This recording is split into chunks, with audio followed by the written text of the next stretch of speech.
All right.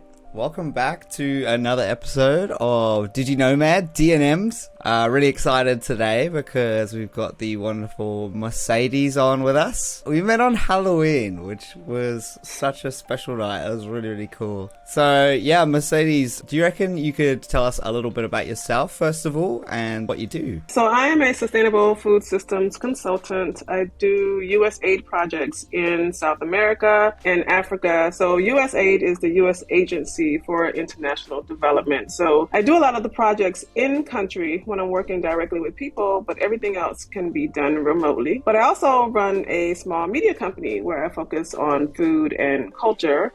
And of course, that is always done remotely, unless I'm attending an event that I'm covering. That sounds like a really, really awesome area to be in. You know, you're working for an American company and you're also doing your own thing on the side. Could you tell me a little bit more about what this position has allowed you to do, or maybe on your journey the last couple of years? Definitely. Well, I've actually always worked internationally, but because I had a child at home, I couldn't really just, throw caution to the wind and say I'm going to be full-time abroad, traveling wherever the wind takes me. But now I am an empty nester, so I can do that. So it's been really good. This has been the first year that I've been able to just travel nonstop and be fully remote. So it's wonderful. My work does allow me to see many remote places that people typically would never go. I work in extremely rural villages in countries that are still developing, so it can be rough. You have to have a thick skin, but it allows me to have a real bird's eye view into food and culture. From the media angle, it also allows me to really have, I think, a nuanced perspective in how food and culture are represented in media and pop culture, and just how our relationship with food is constantly evolving day by day. I really enjoy that. So what would your advice be to someone who maybe hasn't, maybe they haven't traveled so much, they're looking to do a bit more, maybe they're a little bit nervous about trying new foods and new things or new cultures? I think, the number one thing is definitely to keep an open mind and to be willing to accept that things are not going to be always as you want them to be. You're going to be out of your comfort zone a lot. And it's much easier if you go without expectations and wanting things to be like you're used to. Things are different. Yeah, I love that word, different. Like, things aren't strange, they're not weird, they're just different. It'd be great to dive into a little more about where have you been since you've started traveling, and where's your favorite locations for nomading? Where would they be? So far, Portugal has my heart. I thought I was only going to be there a week, and I spent 3 weeks. 2 of those weeks I spent in Porto, which is a little town that I do think I may make my home base coming after the holidays, because I just really love it there. It's so beautiful, it's peaceful, but yet there's a lot to see and do. Definitely. Perhaps we go right back to the start about how you started working at the company you're at, because we've probably got a lot of people watching that are interested in getting into remote work and are just really wanting to know how to get started or how to position themselves in the best way, join a remote friendly company. Can you tell us a little about that? Well, not really a company that I'm working for. So USAID is a government agency, U.S. Agency for International Development, and I don't work for them directly. So I work through their subcontractors, and it is independent. So they will issue a contract, subcontractor will pick up that contract, and then they will put out a call for consultants. Depending on, the scope of work, I will say, okay, this looks like something that's a great fit for me, and then I will apply. And if I am chosen, then I go and I complete the assignment. But it is still very much independent. It's not like having an employer. You're only committed for the period of the contract that you signed for. Is it important to have a full-time and then a side gig? I don't have anything that's full-time. Neither of those things require full-time. I do think that it is important to have multiple streams of income. For example, during the pandemic, I could not do any international development work because the U.S. wasn't sending any consultants abroad for 2.5 years. So all the contracts that I did have were immediately canceled. There was no way to really know when contracts would pick up again. So, the pandemic definitely put a nail in a lot of things things, and I had to pivot to focus more on the media aspects of my company. And if I did not have that company, I really don't know what I would have done. It would have been extremely hard to stay afloat. So I think, when you are working for yourself, you don't have, the same types of insurances, at least not in the US. You don't have the same safety guards when you work for yourself that you do when you work as a full-time employee for a business. So you definitely need to have multiple streams of income. Could you touch on some of the things maybe people have or have not considered before diving into being a remote contractor? Well, one, you need to know that you have marketable skills that will allow you to be able to afford to live the lifestyle you want, because you do have to pay for a lot of things out of pocket, and you need to make sure you can bring in enough money to cover those things. For example, our health insurance is usually tied to an employer. So if you are self-employed, that means you have to get your own health insurance, which can be very expensive. Depending on what state you're in, it could be hundreds of dollars per month. And you have to factor that into the money that you bring in, because you don't want to get caught with no insurance. You definitely don't want to be overseas with no insurance. So I think you have to have like a wide net, when you're thinking about types of things that you have to consider. Things like disability insurance is also something that typically comes with employment. What if you get hurt and you can't work and you're depending on being able to do work that you have to do physically? Sometimes people that go abroad, they teach. That's something you have to physically do. They may be going abroad to do photography, something again that you have to physically do. You need to consider, what if you have an accident and you can't physically do this work? You're in another country. Where is the money going to come from to support your lifestyle? So just making sure you have all those bases covered, I think, is very important. Totally.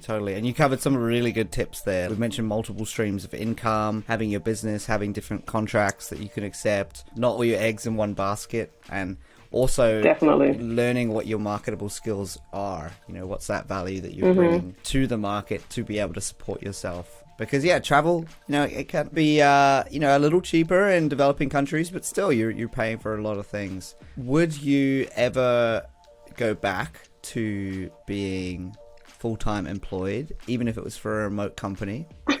Don't know. Or I don't know. I have actually thought about that. It's actually kind of hard for me to envision working for someone else full time. I haven't worked for someone full time since 2016, and it just is I don't know. I don't like having that type of time constraint. I like being able to say, okay, I'm going to take this month and just go wherever I want to go. I don't want to have to be glued to my computer from 9 o'clock to 5 o'clock when I could be hanging out for 8 hours and then decide to work 4 hours because I feel like it, whenever I feel like it. I like that freedom and flexibility. I prefer to have opportunities where I have deliverables. I know, okay, I need to have A, B, C, D done by this time. And how I get that done is completely up to me. I do understand that there are rewards that come with having, a regular job that is remote, because you do have a lot more security there, but you also give up a lot of freedom as well. So I don't know. I've actually asked myself that question many times. I think it would have to be a really good offer. There'd have to be a lot of money on the table for me to give up my freedom. That's awesome. I mean, freedom, autonomy is like two of the massive things that come with everything. Running your own business and doing your own contracts, right? So yes. That's awesome. I feel like once you get used to that, it's hard to go back to. It's hard. It's one of the terms I use is designing your own life, right?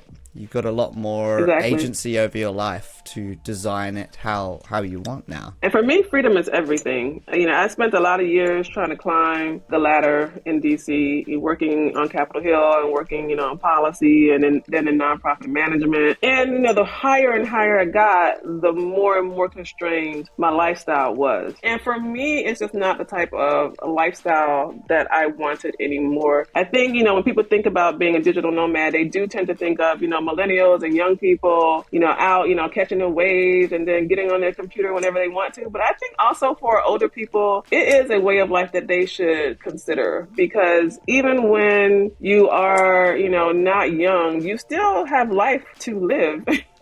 it ain't over till it's over. And there's no reason to give up 40 hours of your precious time to do jobs that oftentimes you can do in like 10. It's so true. Like, I think you can travel at any age, right? Why isn't digital nomad thrown into the mix there as well? I did just want to touch on, I think that's such awesome advice you gave. And a lot of people would think that digital nomading is for perhaps a younger crowd that are a bit more maybe tech savvy. What would your advice be to anyone watching? Maybe they're in a similar boat. Their kids have flown the nest and they're in that stage of life where they've got some more free time. What would your advice be to someone looking to travel and work in that scenario? My advice is just get up and go. I do think that for, sometimes older people, they get fixated on, I need a big house, I need a big car, I need all these things. You need some investments, you need some money in the bank, but you don't need these things that are going to tie you to, place. Freedom is, something that we can all learn and grow from. And no matter how old you are, I think it's an extremely rewarding experience to travel and get to know about different people and different cultures. For me, it's definitely something that I plan to do until I physically can't anymore. And if you have someone that, you can travel with, that's even better. Get a partner who has the same, views on life and go together. That's it. Two's company. Yes, it is. Definitely. What advice would you have to someone who doesn't know how to find what the market wants? Find someone who does and ask for help. Yeah.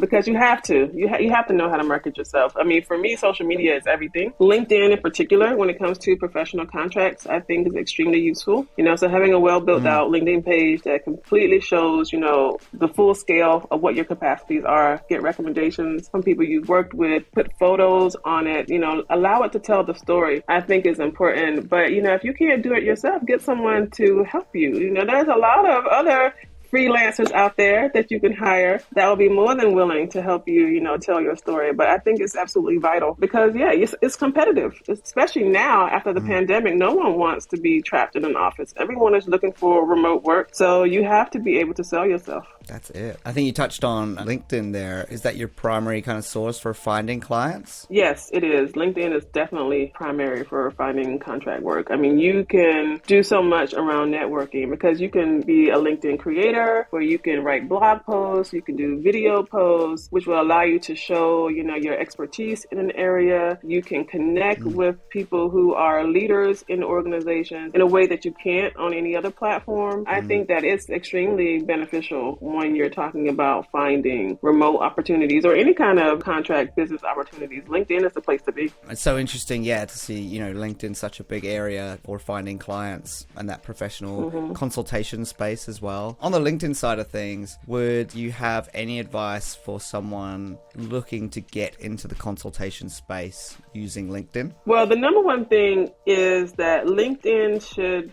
be interesting. It's not a resume. A lot of people put their work experience on LinkedIn in bullet points as if they're writing a resume. It's not a resume. It is a digital story of your professional life. So when you were at ABCD, what made you stand out? What did you accomplish? Why were you drawn to this particular line of work? Be creative, show your personality, because you have to stand out from everyone else. I think, it's an awesome place to really test whether what you are selling, as in like the service you're offering to provide, is something that people want. If you're not showing up in any searches, no one's looking at your page, then okay, I need to do something differently here because I'm not marketing myself very well. I love this kind of LinkedIn topics. I think it's going to be super useful for anyone in that wanting to get into that consultation space. Any final tips for someone exploring that field and working with clients online? Just to not be afraid of technology. Technology is empowering. Technology levels the playing field. People really need to understand technology. If they don't understand technology, they need to take time to learn because it's not going anywhere and you're only limiting yourself by not embracing it. Wow. It's so true. So true. Just don't be afraid to, dive in and learn something new. Technology is going to be the vehicle, especially if you're a nomad, that's going to help create that sustainable financially free lifestyle. You can have any kind of life you want to have. It doesn't matter if you're single. It doesn't matter if you're married. It doesn't matter if you have kids. You can have whatever you want. It's all about you making the time to invest in figuring out how to do it. And I feel like, that's definitely a story that I want to get out there. I want people to know that you don't have to follow the formula if you're not happy. Oh, I love that so much. I feel like there's an entire YouTube channel you could make just on that topic alone. It's so good to get a different perspective on that as well, and really encouraging, because a lot of people watching this would just be getting started on their travel journeys and going okay, cool. This can be a lifelong thing if I want it to be. Yes, indeed. Any final thoughts or words of wisdom before we wrap up? The number one thing is be open-minded. Don't be afraid to go someplace new, to do something different, to try new food. Because I think that, you never know. You never know what opportunities might come your way. And you learn and you grow so much when you just allow yourself to be open. So good. And any final plans for New Year's or coming into the new year that you could share with us? Yes, well, I'm actually going home for the holidays, and then I'm going to go pick up my kid. So we'll be spending the holidays together, and we're traveling for a big tech event that I'm covering in January, and then I'll be going to Zimbabwe. You're literally the world's coolest mom, I've got to say. Thank you. Oh, well, thanks so much for sharing with us today, Mercedes. It was fun. I really appreciate you reaching out to me and considering me, including me in this project. I think it's very important. I'm honored. All right, thanks and take care. All right, you too. Take care. Bye-bye.